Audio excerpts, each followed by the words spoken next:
Hey, Fitz. Hi.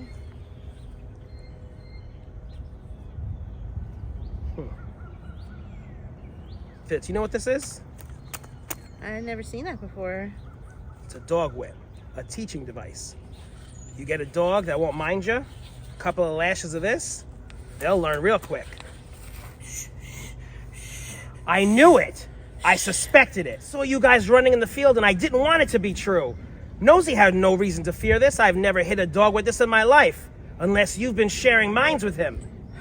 I don't know what you're talking about. Fitz, this isn't right. This is worse than stealing and lying. It's just not natural. Natural? Who taught you how to do this? I don't know. Do what? Fitz, you're of royal blood. Chivalry, son, or not. You can't be doing this. This makes you less than a man. Do you know what I mean?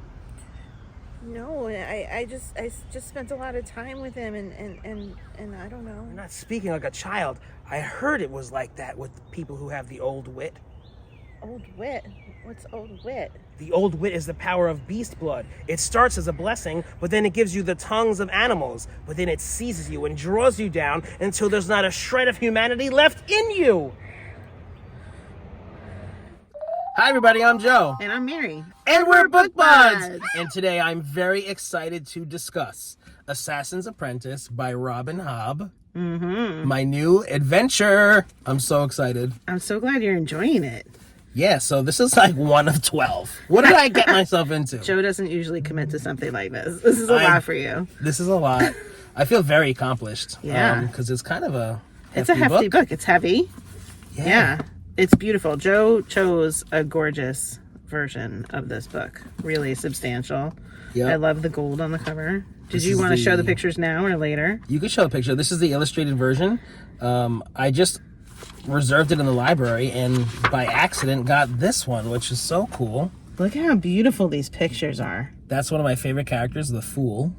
We'll talk about him in a sec. Stunning. Yeah. Feel free to talk and I'll just put up some pictures for All right. fun. Okay, so I buddy read this with Gareth from Books, Songs, and Other Magic, and Dave from Book Blather, Dave and Olive. And this was our buddy read together, and then we discussed it on the live stream, which was so much fun. It was really awesome to buddy read this with them. We had our discussions on Voxer, and it was great. It was a good experience. And if you didn't watch the live stream, you probably should, because they pulled a prank on each other in it. It was really funny. That was the best. I rewatched that. It was a prank on like everybody, really. Yeah. Viewers. It was great. My book bud here, Yep. who was then mad. No. We were on a break. All right, do you want to hear about this book? Tell me about it. Okay. Yeah. So this is a story about a young boy named Fitz. Okay, so he is considered a bastard because his father is of royalty, Prince Chivalry, and he had Fitz with like a commoner, right? And then was not involved in his life. So his mother was raising him, but she wasn't. I feel like she wasn't too involved. Like in the story starts out with Fitz's grandfather dropping him off at the castle. I'm done with you. I don't want to take care of you anymore. You're a bastard. Let your father take care of you. Bye, kid. And he's like a small little boy, so he's just like abandoned. Poor guy. Again. At the castle. And the royalty people are just like, what? Who is this? And they're not welcoming either because of who his mother is. And once you're a bastard in this world, like you're just kind of like an abomination. You're an outcast. It's not good. So Prince Chivalry is not around, but one of his like manservants, like the guy who takes care of the animals, his name is Burrick, and he kind of like takes responsibility for our young boy here. Okay, and he's like all around on the animals and like the stables and like the horses and there's dogs, and so he's kind of like teaching him what he's doing as well. Okay, so we don't know this right away, but Fitz is kind of has powers. Fantasy. magic. Okay, so he's hanging around the dog, and he starts to like become very attached to the dog. He's like his friend and his only friend. So as you saw in our scene, Burrick recognizes that this boy has the power to like communicate with the dog, be at one with animals, feel their feelings, kind of see through their eyes, kind of communicate, and this is called the wit. And he's not happy about it. So are there other powers in this world too, and this is just like one type, and that's what he has? Okay. He's not happy about it because some men lose their humanity and like kind of become like animals. Okay. As like time goes on. Yeah. And he's like, I'm responsible for you. No son of chivalry is going to become an animal. Da, da, da, da, da. So it's coming from a place of concern, but it is, but he's very rough on this little kid. He rips the dog away, his only friend, sends him away, and now this poor little boy is just like lost again. It's a very sad situation. Wow. And as the book goes on, he just has just like hit after hit after hit. Fits. The author has done a great job at like creating that like empathy that we have for him. You know, it's just like, oof. So one theme that I really like how the author threaded throughout the book was this theme of names. Okay, so the royalty people, they all have like the names of virtues that they either possess or hope to possess. Okay, so we have like King Shrewd, Prince Chivalry, Prince Verity, Prince Regal, Lady Patience. So that's like one little part of it. And they all have their chosen names. Cute. And then we have Fitz, who the theme with him is that he doesn't really have a name. People ask him his name. He doesn't know his name. He doesn't know who he is. So it's Burrick, I think, who names him Fitz, which means like son of. And it also in this world kind of has like a connotation of illegitimacy. Okay. Because he's a bastard. So he just names him Fitz. But then Burrick is also like, choose your own name. So, like, there's this theme throughout about the names and, like, choosing your own name and, like, who are you? And I don't know, I thought that was kind of interesting. Yeah. Okay, I had to talk about one of my favorite characters in this book who didn't appear all that much. I wanted more of him, was the Fool. Okay. And that's the first picture that we showed of that guy. Now, his scene, the first time we see him, I think it's the first time, is when Fitz runs into him in the forest. And it's very Alice in Wonderland. Like, he's kind of like mysterious and obscure and speaking almost in riddles.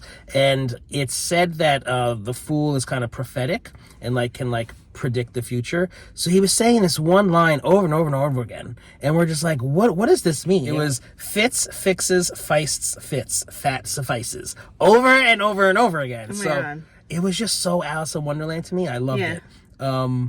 And then we're just like, what does that mean? We find out a couple of chapters later what that means. It really wasn't important, but I think it just served to tell us how kind of powerful and magical the Fool is. Yeah. I wonder if he'll have more of a role in other books, too.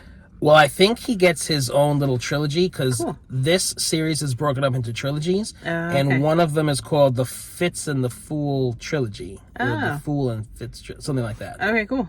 So, yeah, he's takes more of a main character role later on, which I kind of wanted more now, but I guess I have to wait. You'll get there. I guess so. Can you imagine me reading all 12? It's going to be amazing if you get through all this. I will applaud you. And how old am I going to be?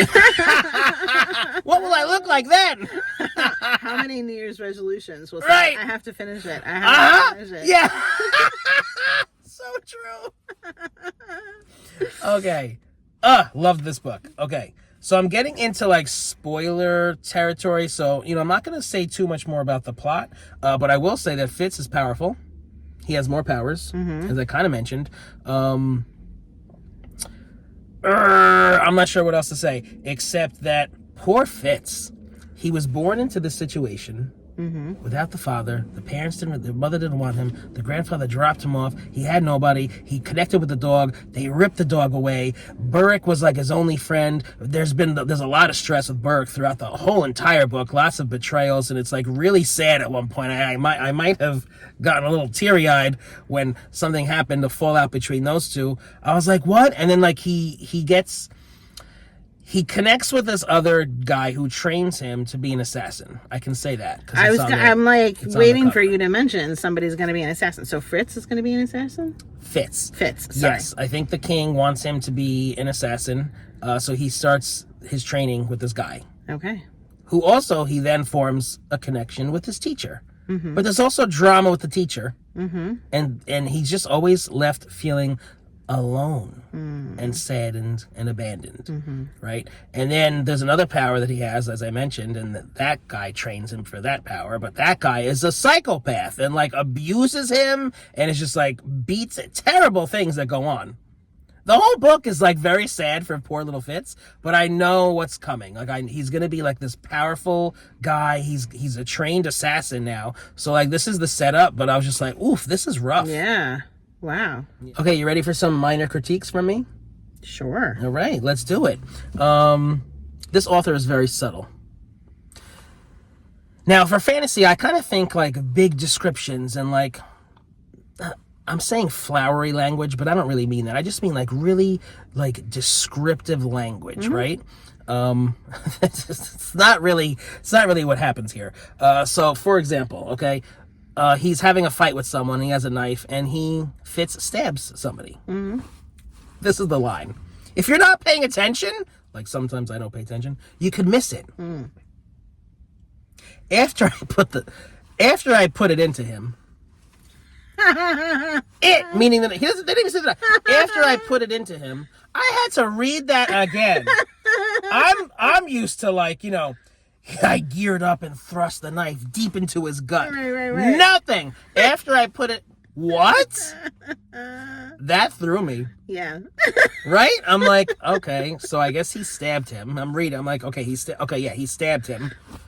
Interesting. Yeah. And in the beginning of the book, when Burke takes the dog away, after he found out that he could connect with the dog, again, very subtle. You almost missed it. She didn't make a big deal out of it. It was just very subtle. That's the word I'm going to use for this author. Very subtle. Yeah. And it's too much, though. Yeah. I want more. I wonder why that was. I guess it's just her writing style, but I did enjoy it. I wanted more magic. There wasn't enough magic for me in this book. I know this is the setup, and we're world building and, you know, revealing all these powers. But I was like, oh, I want more magic. I hope it really gets there. I know. There's another author I was reading that I was like, people love this. It's going to get, like, there's going to be more of it. And then there wasn't. So I hope you get more of it. Well, another trilogy is like dragon something or other, so I'm assuming there might be dragons later. Okay. So, you know. I'll be patient, I guess. Okay. I liked this book, guys. This was so much fun. If you've read this, let me know. Does it get more magical? Like, what happens? Do you love this? I know Chaz likes this. Okay. Chaz loves this, and he was giving me some pointers, so. Okay. Awesome. So, yeah, totally let us know if you've read it, what you think. We want to keep Joe engaged, keep him going. If you're enjoying Book Buds, give us a thumbs up. And share us with your friends. And subscribe to our channel, Book Buds! I read this book too. It was stupendous. Yeah, this has got to go. Sorry. It's just very... She's undressing me. Thank you, Mary. Undressing you. Because we have to show the book first. You could do that. Page 138. Just hold it up for the beginning. Okay. Not right now. Ready? Have I done this before? I know, and I'm very bossy. Ready? I just looked at you. I don't make a pretty boy. This is hilarious. This wig is hilarious. Oh, good. I'm dying. Oh, Mary. Should I pull it over my ears like that? Or should I pull my ears out? This is hysterical. Wow. That is unattractive. When I see you guys running in the field, I knew it couldn't be exactly what I was going to say. I don't know what I'm saying. That's okay. It's like the rest of them until finally there's not a shred of humanity in you. Terrifying, right? So terrifying. Yeah. The old wit is the power of beasts. It gives you the tongue of animals.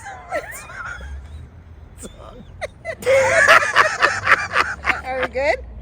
Yes, you're turning into an animal!